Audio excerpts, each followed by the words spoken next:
Happy Monday, Eddie. Good afternoon to everybody. Thank you for joining us for today's COVID-19 daily update. I'm pleased to be joined by Secretary Nate Smith, as Dr. Jose Romero is here as well, and Director A.J. Gary was on the line shortly ago, and he informed me that we have received 50,000 additional N95 masks based upon our state procurement efforts, and we've received over 10,000 N95 masks also from FEMA. So I don't mention our PPE that much, but that goes to show that it continues to come into the state of Arkansas, and we continue that effort. This morning I had a conference call with various governors, as well as with the Vice President and the other members of the coronavirus task force. And that was an instructive call. We talked about ways that we can expand testing to hot spots, but across the nation. And we did talk about hot spots from Texas and also Arizona. Then we also talked about behavior, and a number of the governors went through what has changed in behavior, it seems, over perhaps the last couple of weeks, which has caused a great deal of concern about compliance with social distancing orders, and whether people have just got pent up and wants to get out, and they've lost some of their concentration on this.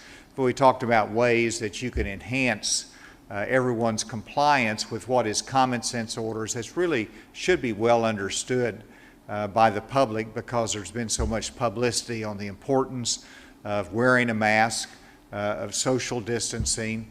We require that here in state government, where if you can't social distance, you have to wear a mask or a face covering, and those are just common sense requirements that we need to have in place. Whenever I look at our businesses, and I had a message from a businessman and just said, would you please remind everybody that our livelihood depends upon the customers really doing the right thing. And that is protecting themselves and protecting others, and not putting the business in a difficult position.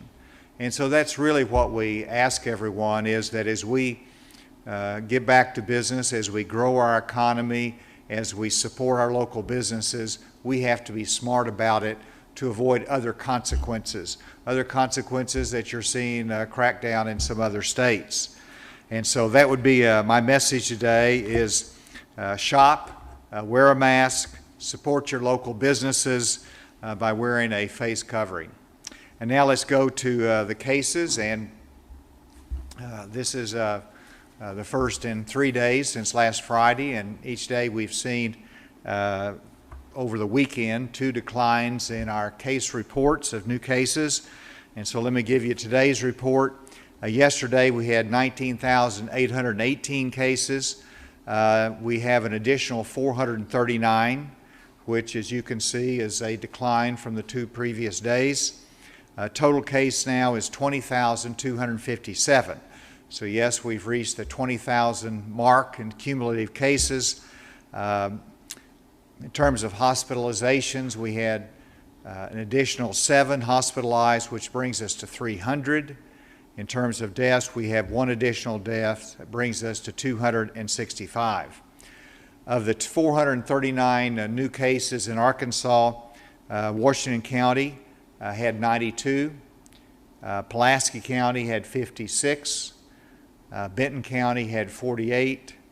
Sevier County 31. And Sebastian County 22. The remainder of the counties were less than 20. So here again, the same concentration in really 5 counties that we see in Arkansas, and the rest under 20 in terms of their cases. If we go to the graphs, you can see our first graph, as we always do, is the number of new cases in Arkansas each day from the very beginning, March 11, going all the way through the last 24 hours. And if you go to the next one, you can see the 7-day rolling average. And here again, you can see the dip down. It flattened and it's dipping down because the last 1, 2, 3, 4, 5 days, actually you've had a decline in the number of new cases, even though the 3 of them were fairly close there, but it has been a decline for the last 5 days. The question mark for Arkansas is whether we're going to be able to keep up that good work and see a consistent decline, or whether there's going to be a variation from that. In terms of the number of hospitalized, we still see that reaching the 300 mark, and hopefully as we see the new cases on the decline, we'll see some progress in the hospitalizations. And then you'll see the number of active cases in Arkansas that's flattened somewhat, and if we can have more go home from the and recover from this, then we'll see that number go down. And then the 7-day rolling average of new COVID cases in Arkansas by region. This is the multicolored chart, but you can see the trend lines, which is important. And of course, the most important trend line in terms of the largest number of cases is Northwest, and Northwest is in the orange, and you see the significant growth in cases with the beginning of the decline in new cases each day. If you go to the Northeast, which is the blue, you can see a little dip down.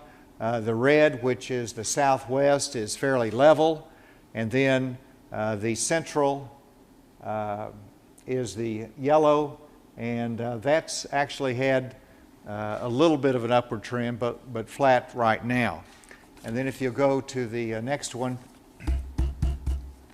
we'll go to our testing results, and here again you can see the positivity rate remaining fairly constant, not as low as we'd like it to be.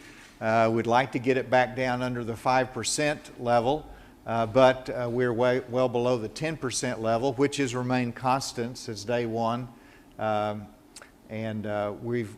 You can see the trend line, and the next one actually is the number of tests that we've done for the month of June, and it's not over with yet. You can see where we've done 160,000 tests here in Arkansas over the month of June. And this is something, and now we're going to go back in history for a moment. This is an April slide. This is an April slide that was presented in here that showed the test on a per capita basis by different states. And so this is April of 2020. Where does Arkansas rank in per capita testing? And in April, you can see that we are in the lower tier. The yellow there, where Arkansas, and you can see that Louisiana is the height. Of course, they had such a peak of cases there, they obviously expanded their testing. Tennessee, Mississippi, Florida, and on down to Arkansas. And then if you go to May, the next one, you'll see that Arkansas is just about the same position. Actually, I think we dropped one, or really tied with Alabama. And the two top states, of course, remain Louisiana, Tennessee, but Arkansas still is in the bottom tier. And then if you go to June, let's look at where we are in comparison with the other states. And here you still have Louisiana and Tennessee as the top two states in per capita testing, but Arkansas has moved to third among Florida, Georgia, Mississippi, Oklahoma, Kentucky, South Carolina, Alabama, Texas, Missouri, and we did go ahead and add Kansas in there, as you can see, as to where their testing is on a per capita basis. This is simply to say we've made progress, we've got more to do. We'd like to continue to increase our testing, but it is a good success story that we've been able to expand testing to that level, which has given us, one, new cases, but also a very clear idea as to where we need to do our contact tracing and isolation. Dr. Smith.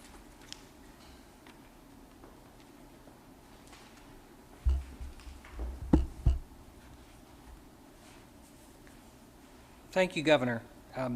As the Governor mentioned, we have had 439 new cases. 21 of those were in correctional facilities. 418 were community cases, so that brings our total to 20,257.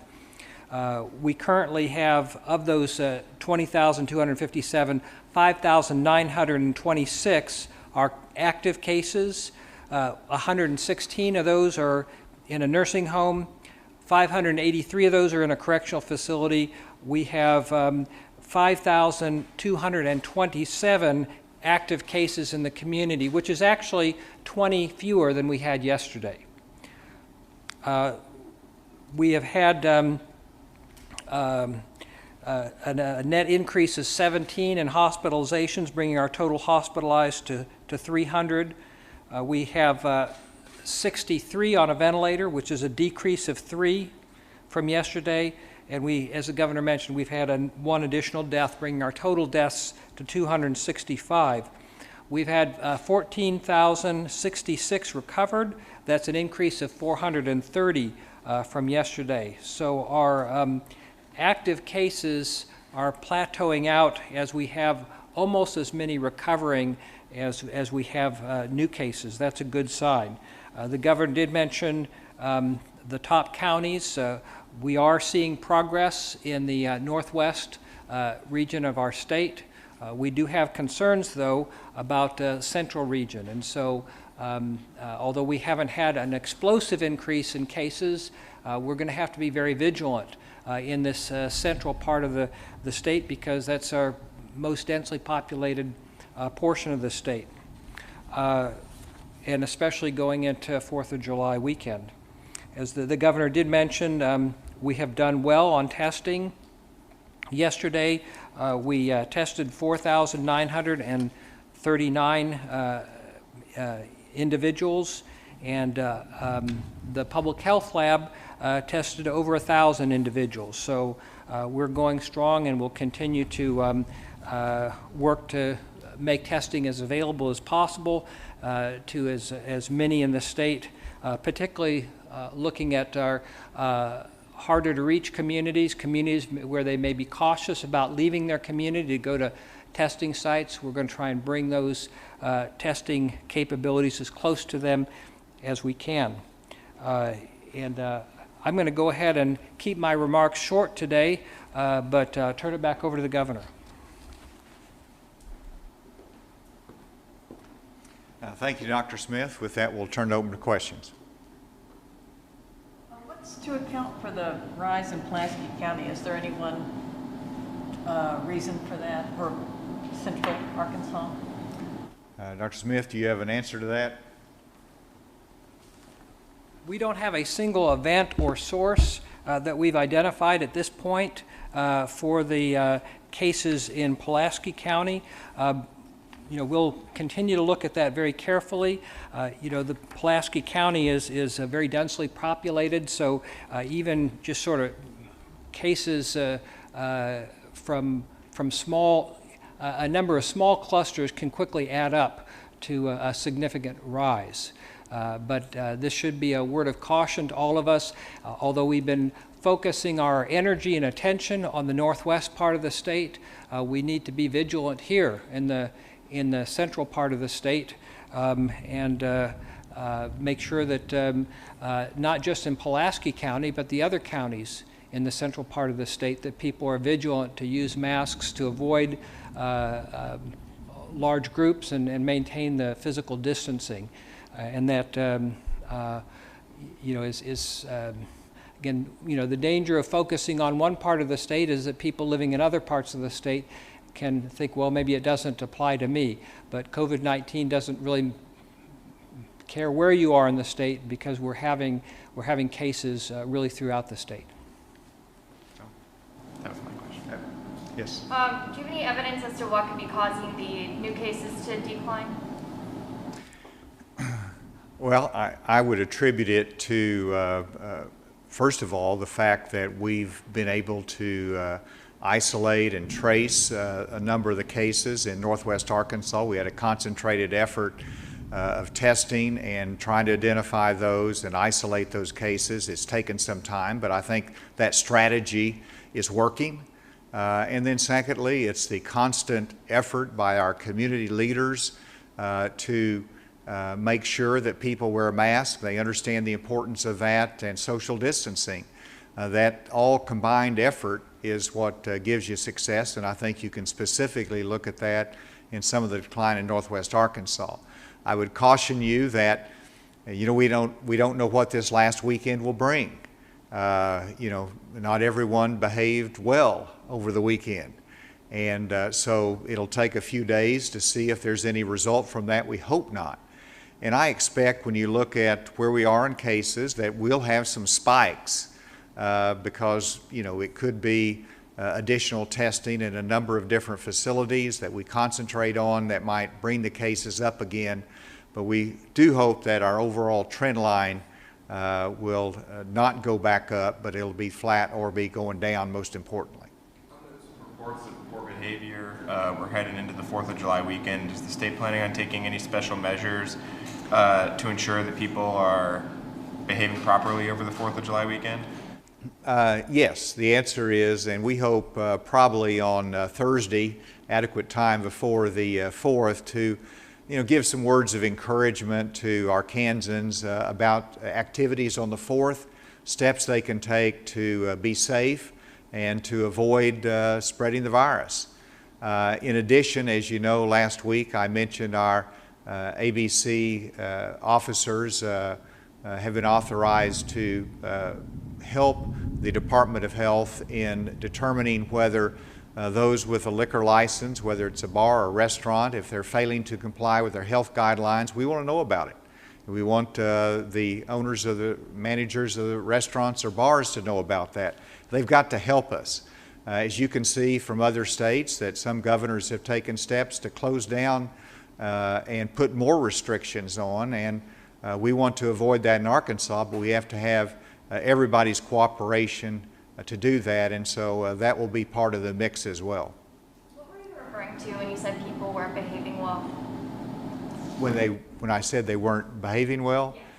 Well, there were some social media posts as to parties, different bars or restaurants that did not appear to be social distancing or wearing masks, and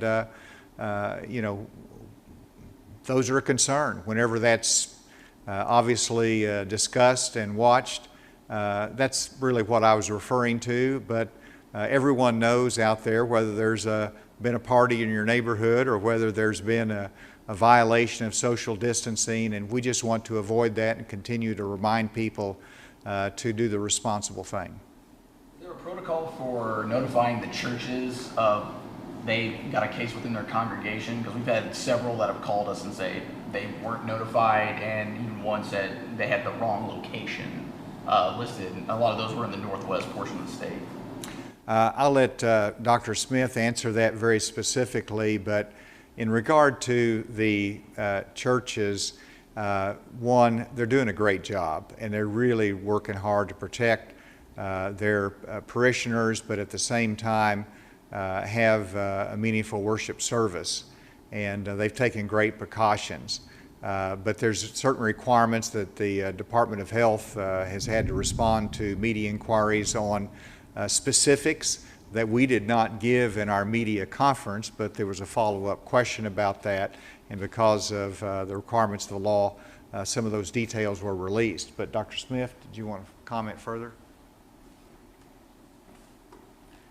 Yes, when I talked about churches on Friday, I didn't mention any specifics. I did show a map, but no names were put on that map.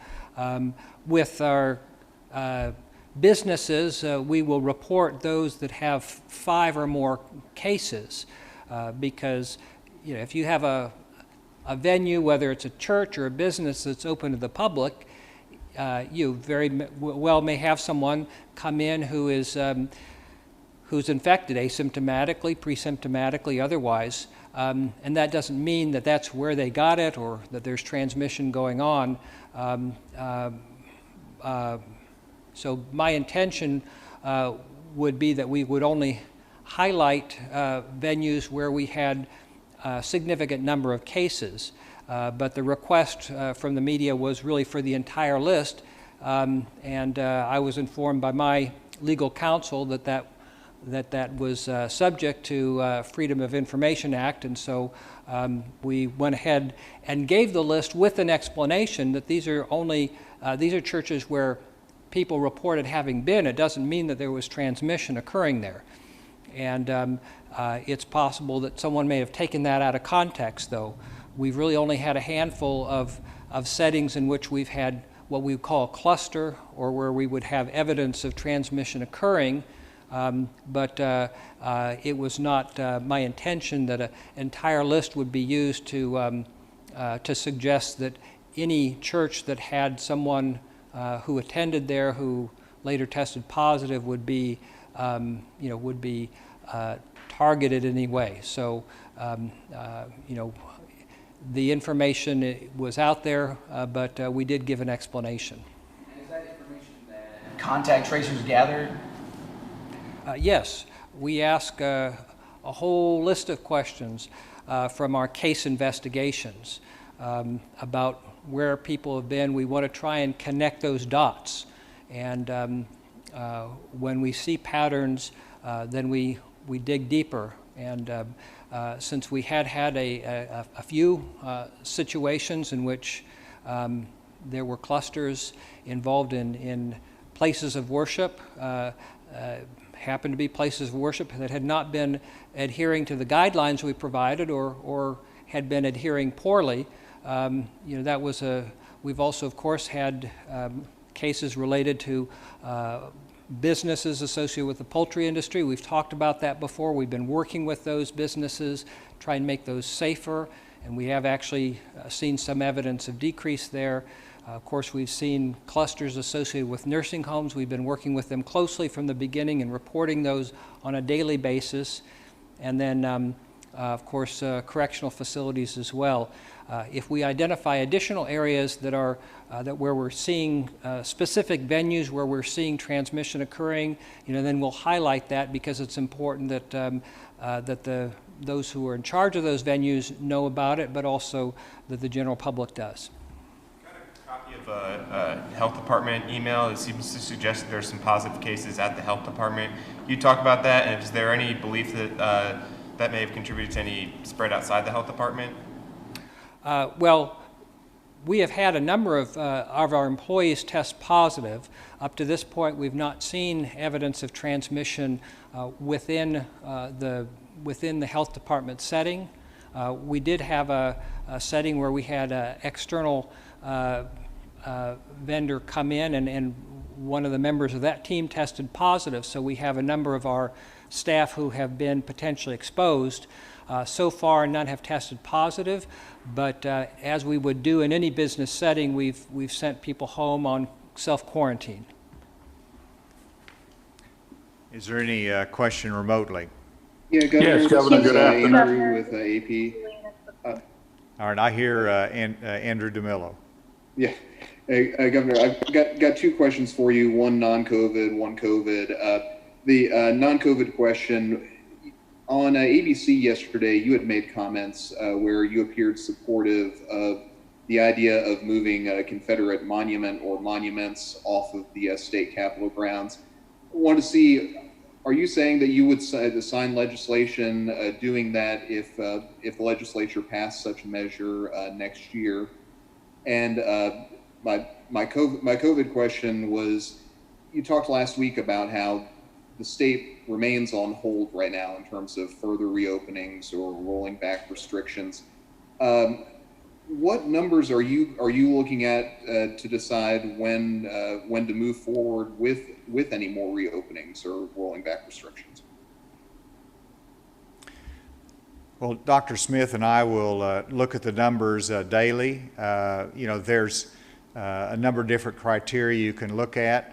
But one of them, of course, is we want to continue to look at the lifting of restrictions and whether that has related to any new additional cases and the extent of that. And we want to look at also just the overall data of the state, which is our declining numbers of new cases. So a number of factors that go into that. I'll say this, that we've got further ways to go, and Dr. Smith and I, as we get together every day, that's not the lead topic of our conversation. Is when are we going to get to lift some additional restrictions? The topic of our conversation is how can we get these cases down? How can we do a better job of isolation and tracing? What more resources do we need? How can we encourage Arkansans to do the right thing? And so that's been the focus of our effort. I look forward to the time when we can start saying we need to have some conversations about when we can lift the restrictions again and further expand our economy, but we're not there yet. The other part of your question was related to my comments, and of course my comments in reference to monuments and statutes was simply in response to a question. Whenever you look at legislative action, everybody needs to have a priority. My priority when it comes to some of the tough issues of race relations and is to adopt a hate crime statute. There's one that the legislators are circulating, and if it looks good, I'll sign that. That's a priority of mine, as it is a priority for many legislators. There's other things that have to be debated, but the monuments are something that is a legislative decision when it comes to the Capitol. And there's a lot of discussion has to go into that. It may or may not be a priority of the legislature. I stated my opinion on it. Another question remotely. Hi, Governor. It's Neil Gladner in Hot Springs. Also a question about your appearance on ABC yesterday. You suggested an increase in the Defense Production Act for testing materials. Are you fearful that as states continue to ramp up like Arkansas is, that you'll find the state having to compete on the open market for testing materials like the early days of PPE? That is a concern. I don't know whether it is totally a worthy concern or not, but whenever you look at the increased number of cases in very large population states like Texas and California and Arizona, and whenever you look at everyone expanding the testing, you have to be somewhat concerned about whether the supply will keep up with that demand. And then anecdotally, if some of our commercial providers are having a longer period of time before they get back the testing result, that's an indication that their backlog is greater, and so that's some information that I have as well. So that leads to the concern, and just looking ahead, and I think we have to look ahead as a country, and we have to really mobilize to have the kind of level of test production and capacity that we need in our country. I think it's greater than what we have now. The question is, can our commercial labs keep up with that? And will our supply chain for testing supplies keep up with that? And that's where I want to make sure, I hope that the administration will be aggressive in utilizing the Defense Production Act as they have with ventilators and other needs that we've had. Dr. Smith, did you have a comment on the testing side and your view on the needs there? Certainly. In terms of the testing, the public health lab, we've ramped up our capability, and we're doing well there, but we're still only a small fraction of the total testing. The commercial labs have also been going strong, but the problem is when they get a backlog, then you get these long turnaround times, and whether they have a backlog or not depends not just on the demand in our state, but the demand in other states. Where we really need to increase our capacity in the state is our hospitals.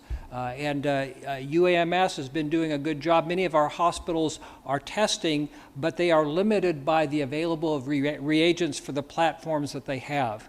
And until we can get a good supply chain for some of those platforms that they have in their hospital labs, we will be limited in what our hospitals can do. And so that's an area where increased production for reagents for those platforms that are present in many of our hospital labs is what's needed to build our capacity. Another question remotely. Yes, Governor, this is Julian Eclipson over at Channel 5 in Fayetteville. I have a question in regards to increased number as well as the expanding of testing. Looking at the data from last week, testing was expanded by about 1%, but cases were up by about 37%. Outside of increased testing, what factors do you believe are leading to the increase in cases across the state?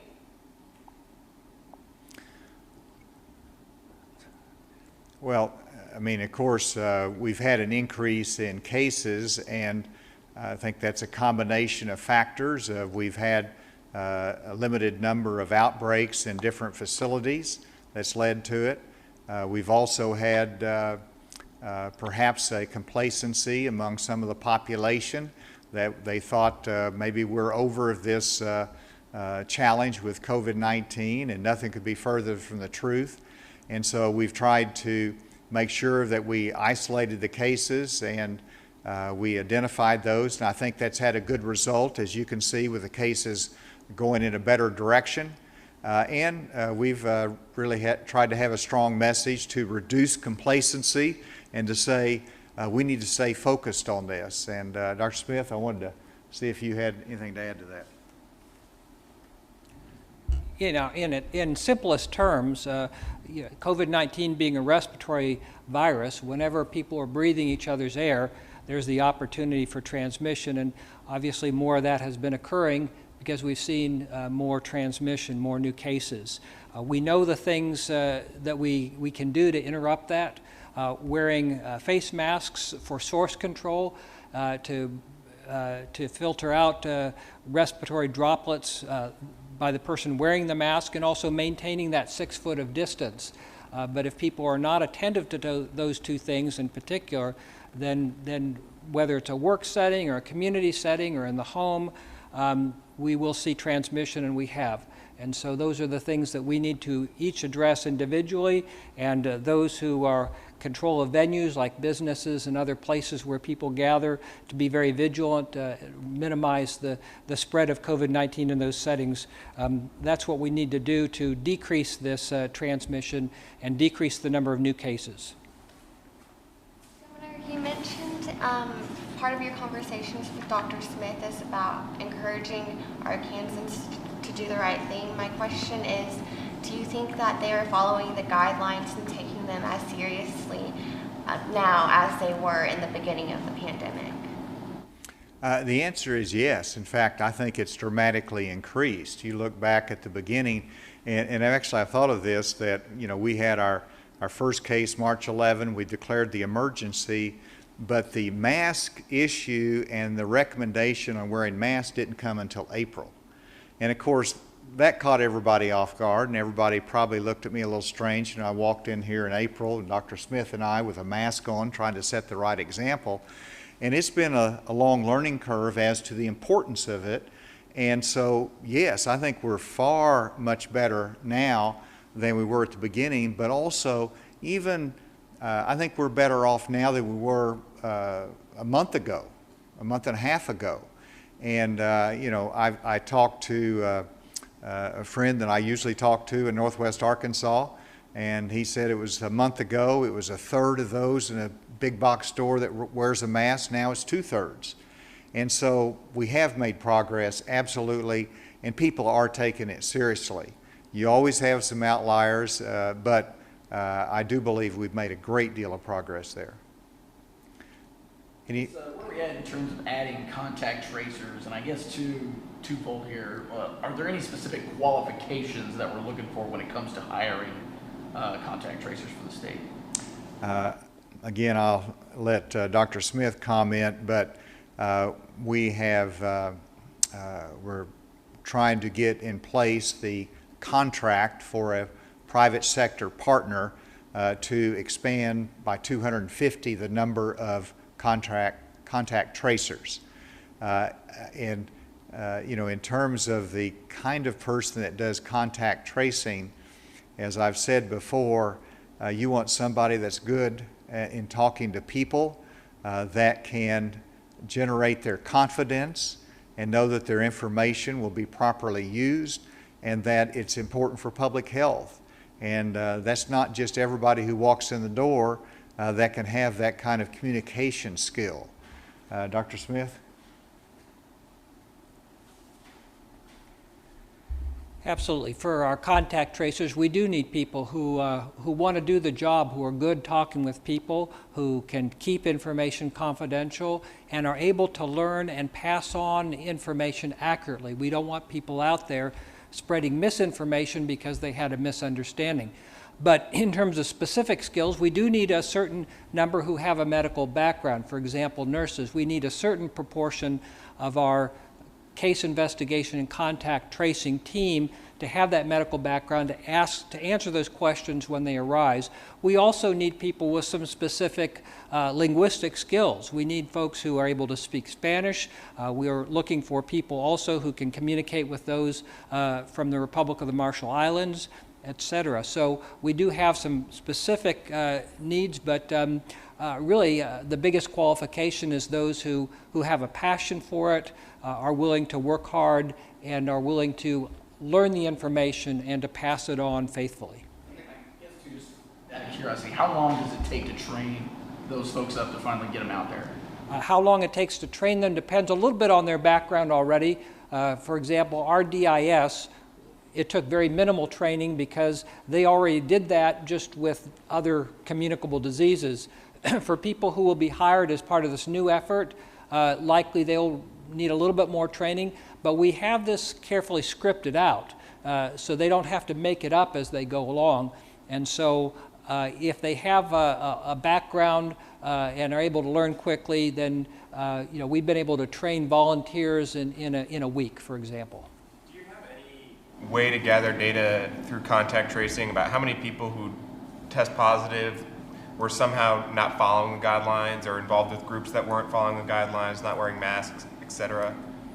We don't have a perfect way of gathering information on that. We do ask some questions, but when we're doing our case investigations, the purpose there is to move forward, identify their contacts, make sure that we don't have ongoing transmission, rather than trying to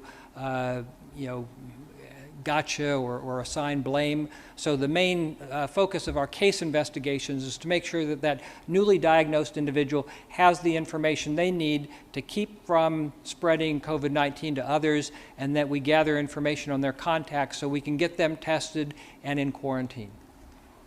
Is there anybody remotely that has not asked a question yet? Anything else? With that, yes, final question. Asymptomatic positives, people who have tested positive who are asymptomatic or pre-symptomatic. And the contact tracers know if someone has gotten,